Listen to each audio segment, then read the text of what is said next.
4 premières années, on a vraiment posé un socle, des bases très solides.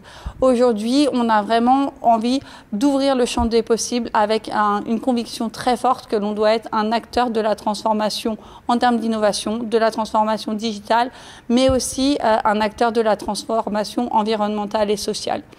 Sur ces deux thématiques-là, on va mettre un gros coup d'accélérateur en 2021 et j'aimerais partager avec vous deux initiatives que l'on a débutées sur la fin d'année 2020 et qui vont continuer en 2021, que sont les initiatives Disrupt Campus, où on va favoriser la collaboration entre étudiants et entreprises du territoire Occitanie, et aussi l'initiative French Tech Tremplin pour s'assurer que l'entrepreneuriat n'est pas réservé à certaines classes et que tout le monde peut entreprendre et être accompagné par le Village by CA et par d'autres structures en lien avec la French Tech.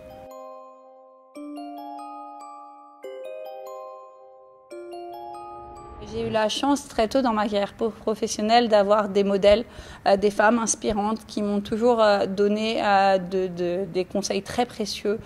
C'est vraiment un des conseils premiers que je donnerais à toutes les femmes, c'est d'avoir un réseau, de se créer un réseau de mentors, des gens sur lesquels on peut compter, que l'on peut questionner sans avoir aucune barrière.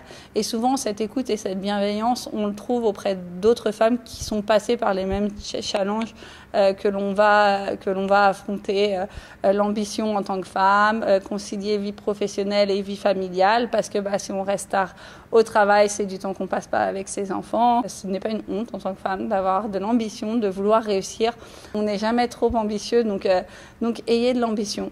Lorsque, à 39 ans, j'ai décidé d'avoir un deuxième enfant, on m'a bien fait comprendre que dans le monde dans lequel j'étais, c'était pas forcément une bonne idée. Et donc, voilà, donc c'est posé la question pour moi, effectivement, de me dire, est-ce que ça serait pas le bon moment pour créer une entreprise? C'est quelque chose que j'avais toujours voulu faire, mais qui me faisait peur. J'avais surtout peur de ne pas pouvoir concilier ma vie de maman et ma vie de créatrice d'entreprise, pardon. Je pense qu'effectivement, on a encore une image dans l'entreprise, et c'est dommage, lorsqu'on veut avoir des enfants, de ne pas pouvoir évoluer vers certains postes à responsabilité.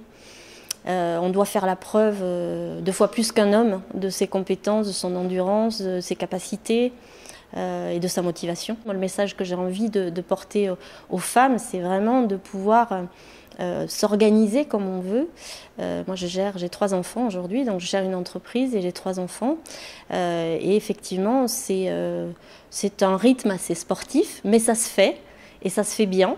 Et en plus de ça, on y trouve beaucoup plus d'épanouissement parce qu'effectivement, on va pouvoir créer les choses comme on les ressent. Là où le monde d'entreprise est souvent organisé avec des méthodes de management qui ont quand même été beaucoup créées par les hommes. Et là, ça permet effectivement de mettre en place des méthodes de management, de créativité, de fédérer les gens de manière différente autour d'un projet. Et ça, c'est ce que j'essaie de mettre en place au quotidien avec mon équipe. Il faut qu'on diversifie, qu'il y ait plus de parité au sein des conseils d'administration, des comités de direction, des comités exécutifs pour arriver à une réelle parité. Et on le voit au Village by CA, l'équipe du Village by CA est paritaire, donc ça c'est très bien.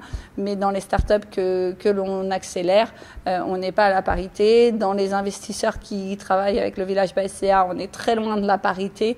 Donc il y a encore du chemin à faire et je pense que c'est à tous et toutes, j'inclus vraiment hommes et femmes dans cette démarche-là, de travailler ensemble, puisque toutes les études l'ont montré, une société plus diversifiée amène de meilleurs résultats à tous les niveaux.